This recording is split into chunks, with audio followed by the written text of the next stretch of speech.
Si vous sentez la vibration au fond de vous, ben faut vibrer, il faut aller, faut essayer, faut s'initier, et puis ben au fur et à mesure vous trouverez les bonnes personnes avec qui expérimenter ça. Parce que la danse c'est magique, hein. Il y a plein de choses derrière et je vous encourage. Bonjour tout le monde et bienvenue dans l'émission Why Not en compagnie de votre serviteur Eric le Magnifique. Et j'ai le plaisir et le privilège de recevoir aujourd'hui Gotti Piépé, danseur de hip-hop. Gotti, bonjour. Bonjour Eric. Ouais, sois le bienvenu sur Océane. Comment vas-tu? Ça va, merci pour l'invitation. Pas trop stressé, t'es posé? Un peu stressé. Un peu stressé. Toi, tu viens de Grande-Bretagne, toi, c'est yeah, ça? C'est ça. En direct de Grande-Bretagne et c'est un privilège. On va boire le thé après. Hein. Ok, merci. On va boire le thé. Alors Gotti, bon j'arrête. Gotti, tu vas nous présenter dans quelques instants ta passion de la danse.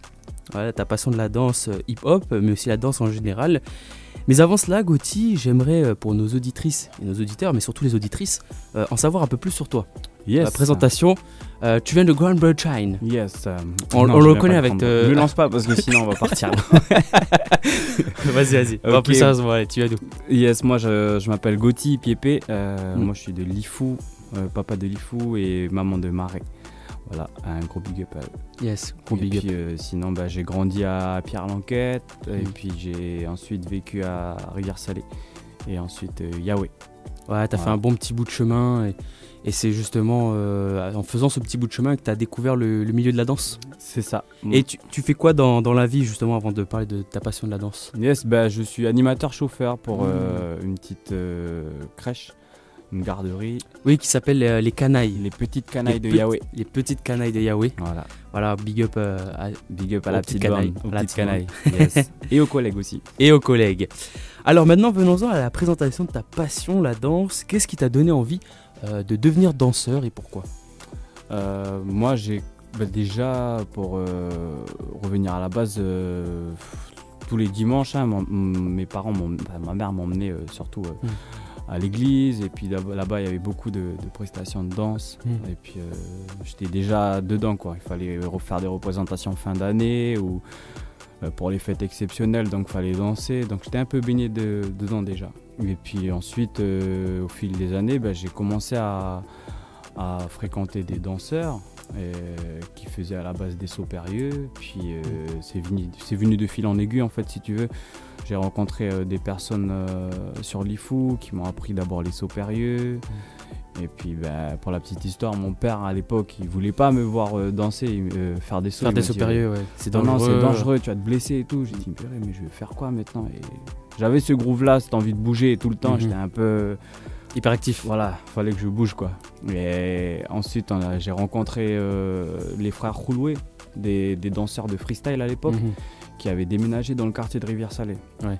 Et ils nous voyaient danser, faire des sauts, expérimenter un peu le break déjà, parce que j'avais des potes qui dansaient, qui m'avaient dit voilà, moi j'ai un grand frère, il fait ça, fait ci, viens on essaye. Puis quand on a rencontré les frères Rouloué, Hassan, Coco et Waoué, avec Viro, une grosse dédicace aussi.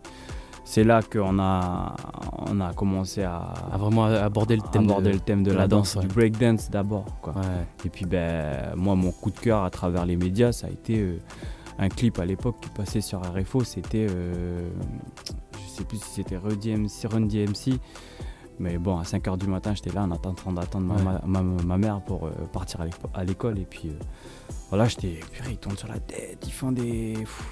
Comment il fait ça? Comment il fait ça? J'ai envie de faire aussi. Mais bon, t'as personne autour de toi. Donc, comme tout le monde, tu te mets sur les mains, les deux mains, une main. C'est ça. Petit à petit, tu essaies de reproduire la même figure. Il y avait déjà des petites... Enfin, je sais pas si tu vois, mais dans la vie, t'as des petits clins d'œil qui commencent à annoncer que voilà, il y a ton chemin, il sera là. Et puis, aujourd'hui, ça fait... Depuis que j'ai 13 ans que je danse. Aujourd'hui, j'ai 32 ans. Et aujourd'hui 32 ans, yes. Ça fait un sacré bout de chemin. Et d'ailleurs, tu as eu pas mal, le long de ton parcours dans la danse, tu as eu pas mal d'opportunités, notamment la chance de pouvoir, parce qu'en Calédonie c'est difficile, on ne veut pas vraiment vivre de sa passion quand elle est artistique, que ce soit peintre, que c'est assez difficile. Et toi qui étais danseur, donc c'était vraiment du coup de la passion, mais tu as pu avoir, justement, au cours de ta vie, des opportunités pour pouvoir... faire en mode professionnel. Oui, voilà.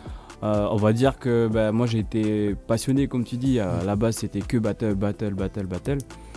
Et puis j'ai eu une interruption dans la danse pendant quelques années, j'ai arrêté de danser pour voir qui j'étais un peu, tu vois, c'est un peu une introspection. Une introspection, ouais. Et puis quand je suis revenu dans la danse, j'ai vu qu'il y avait un côté professionnel de création des compagnies qui s'était mis en place, mais à l'époque il y en avait déjà. Mais je me suis dit, je sais pas, il y a eu un déclic, pourquoi pas moi, pourquoi pas essayer en fait. Et puis j'ai eu l'opportunité de travailler avec des grands danseurs internationaux comme Farid Berki, l'année dernière Alexandre Le Souef, qui m'a fait rencontrer aussi d'autres univers, le ballet, l'univers du ballet, l'univers du contemporain. Donc voilà, l'air de rien, en fait, ça m'a permis d'expérimenter aussi ce côté professionnel-là de la danse ici au pays. Mais j'ai un parcours, on va dire, un peu atypique. Un peu atypique et puis moins focalisé sur les compagnies que certains autres. Oui, parce qu'après, voilà, sur ta vie, ça reste vraiment de la passion parce que, comme on précise, hein, tu ne vis pas de ça. Non. Malheureusement, même si au fond de toi, est-ce que tu aimerais pouvoir en vivre, être vraiment professionnel et J'ai essayé à une certaine époque, pendant 4 ans, après mon expérience en comptabilité, je me suis dit je vais essayer de donner des cours. J'ai vu. Je suis venu, j'ai vu, j'ai vaincu. Non, j'ai vu et puis c'est bon, ça arrête là. Je me suis dit non, en fait finalement il faut quand même un travail à côté pour pouvoir subvenir à ses besoins. Mais je veux dire dans le sens professionnel, faire par exemple des tournées mondiales, aller faire des battles en compète en Australie, en Nouvelle-Zélande, au sein d'une compagnie ou tout seul, tu vois. Au sein d'une compagnie aujourd'hui à mon âge, je pense que ça y est, on va dire que c'est. Il faut vraiment le vouloir et puis avoir une certitude que ça va rentrer de l'argent pendant un certain temps. Mais sinon en mode battle, partir en Super League par exemple ou en club, avoir un crew qui soit vraiment représentatif du pays, peut-être pour les JO par exemple, qui voudrait pas vivre de sa passion aujourd'hui, tu vois. Et je pense que c'est le rêve de tous les danseurs ici au pays, c'est de vivre du break. Et il y en a certains en France qui sont dans des compagnies à qui je passe une grosse dédicace, là Ampache et GG, qui essaient de percer de ce côté-là avec une des plus grandes compagnies championnes internationales. C'est Pokémon Crew. Voilà. Pokémon Crew. Voilà. Et ils ont eu cette opportunité-là que nous, on aurait voulu avoir il y a 10 ans de ça. Nous, on a fait notre taf. Aujourd'hui, ils le font pour les générations à venir. Donc c'est cool, ça donne de l'espoir pour les autres. Carrément, on est content de pouvoir faire d'autres danseurs, jeunes danseurs, pour se dire que aussi pour former un crew et partir. Et c'est exactement ça. Bien que ce soit de la danse, il y a quand même aussi un entretien physique à faire. Yes. Toi, c'est ce que tu me disais. Toi, tu fais beaucoup de sport à côté, de renforcement. Même si c'est de la passion, tu n'es pas en mode professionnel, ça reste quand même. Il faut quand même entretenir, avoir une certaine routine. Une certaine hygiène de vie. Yes. Tu vois, donc bien dormir, bien manger, mais surtout l'entraînement physique, le renforcement musculaire. Yes. Et qu'est-ce que tu fais concrètement, tu vois, par exemple, pour justement maintenir pour avoir de bonnes performances, parce que c'est pas n'importe qui peut tourner sur la tête. En fait, moi, ce déclic-là, je l'ai eu il y a que 4 ans. C'est-à-dire, avant ça, je m'occupais pas de renforcer, de faire attention à mon hygiène de vie, combien d'heures je dors, mais c'est en rencontrant des personnes stables autour de moi qui m'ont dit si tu essayes ça, tu vas devenir plus fort et tu vas pratiquer plus longtemps. Voilà, ça, tu vas durer dans le temps aussi. Exactement, donc dédicace à Malcolm qui m'a initié un peu à la musculation. Et puis encore aujourd'hui, je fais des recherches par moi-même, j'expérimente certaines choses dans l'assouplissement quotidien, s'étirer tous les jours, tu vois. Faire attention à ton alimentation. Moi, ça fait juste un an et demi que je bois plus. J'essaye d'entretenir ce challenge-là, que je fume plus, que voilà. C'est parce que j'ai pris conscience en fait de tout ça. Et à travers ce chemin-là, j'espère juste essayer de faire comprendre aux générations qui arrivent qu'il y a tout un intérêt derrière, même si c'est une passion. En fait, peut-être que demain, ça va t'ouvrir des portes pour pratiquer. Et dans l'œil des professionnels qui vont venir, ils vont dire « Ah, lui, il est sérieux. » tu vois. Et c'est quoi qui t'a donné ce déclic ? Plusieurs blessures. Jusqu'à aujourd'hui, je me continue de blesser, mais je suis tombé sur l'épaule. J'ai une rupture du ligament ici au niveau de l'épaule, tu vois, d'une articulation. Au niveau de l'épaule, j'avais du mal à reprendre. Et puis lui il m'a montré que c'était possible au travers du renforcement musculaire. Et puis ça a déjà été une motivation. Et puis ensuite, comme je te disais tout à l'heure, c'était perdurer dans le temps. Danser le plus longtemps possible parce que c'est ce que moi j'aime faire et c'est ce que je fais. Et que tu voudrais faire aussi longtemps que tu puisses. Aussi longtemps que je peux. Est-ce que c'est chronophage? Tu arrives à avoir une vie sociale ou non, en fait ça va, tu arrives très bien à jongler entre les deux, entre ta passion? Parce que c'est vrai que souvent quand c'est notre passion, on est tellement en fond dedans, on a des objectifs qu'on aimerait surpasser, on aimerait se surpasser nos limites.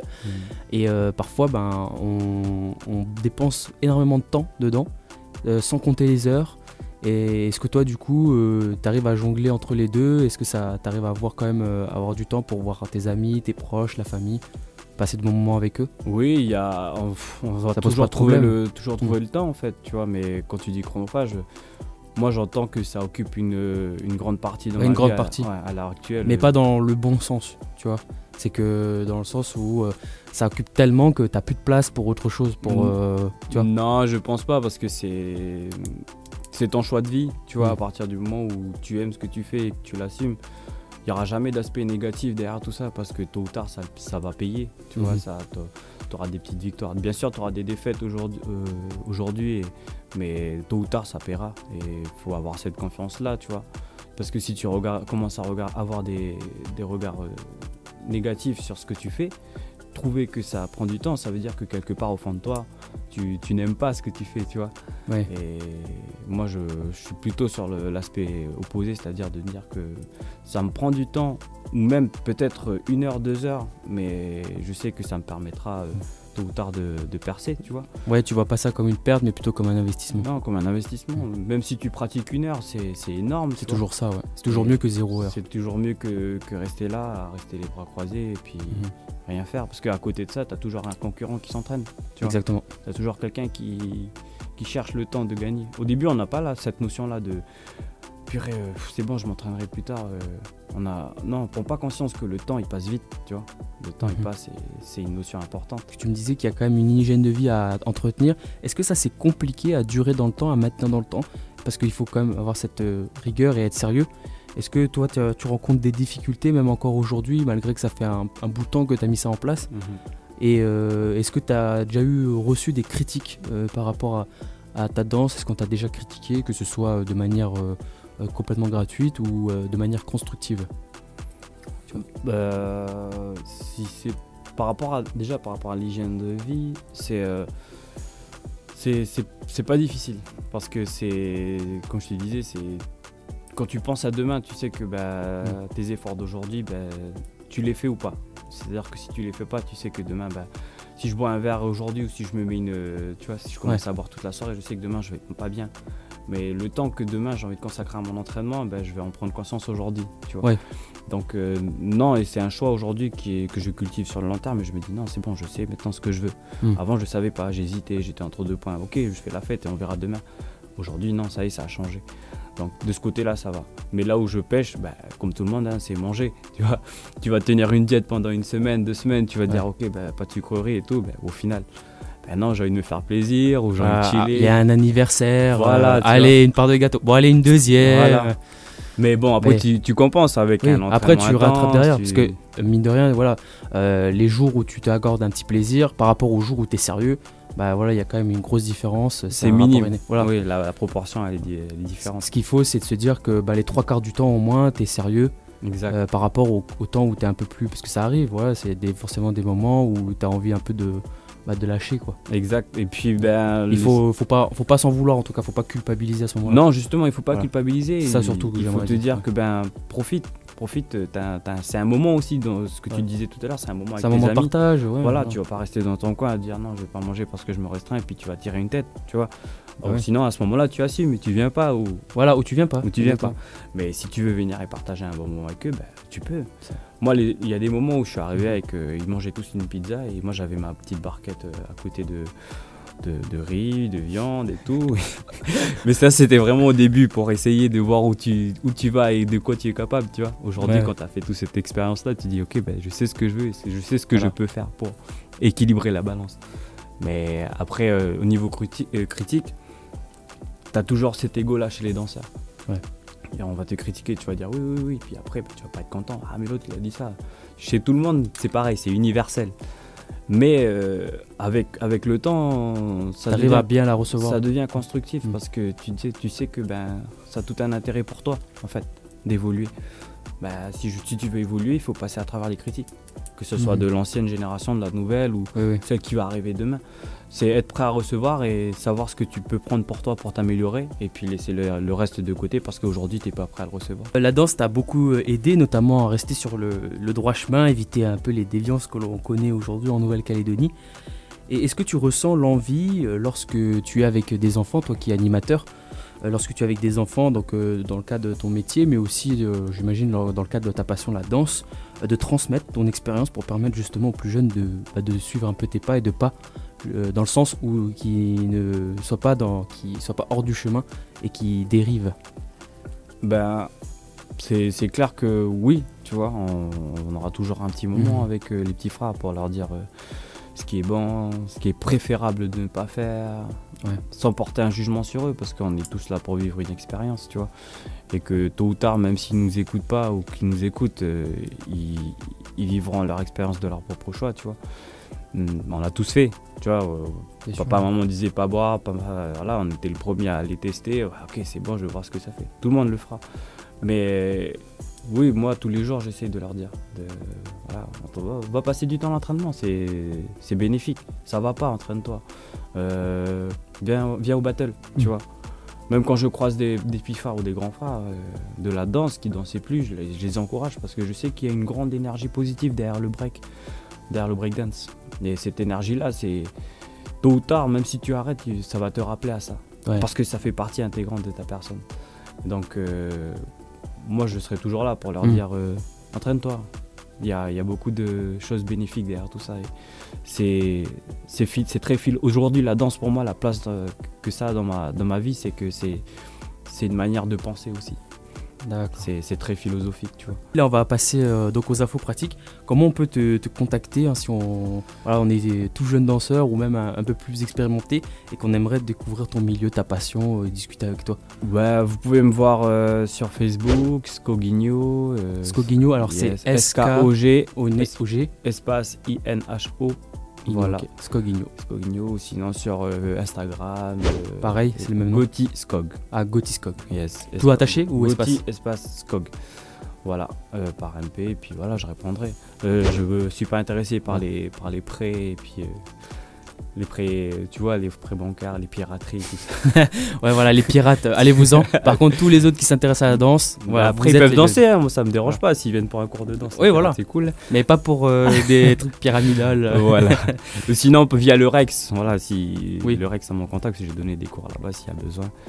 Ok, on peut trouver là-bas, ouais. Yes. Et enfin, est-ce que tu as un message pour les Calédoniennes et les Calédoniens qui aimeraient justement s'initier à la danse d'une manière générale? D'une manière générale, si vous sentez la vibration au fond de vous, faut vibrer, il faut aller, faut essayer, faut s'initier, et puis au fur et à mesure, vous trouverez les bonnes personnes avec qui expérimenter ça. Parce que la danse, c'est magique, hein. Il y a plein de choses derrière et je vous encourage. Voilà, c'est mon message. Merci Gotti, très beau message. Merci Eric.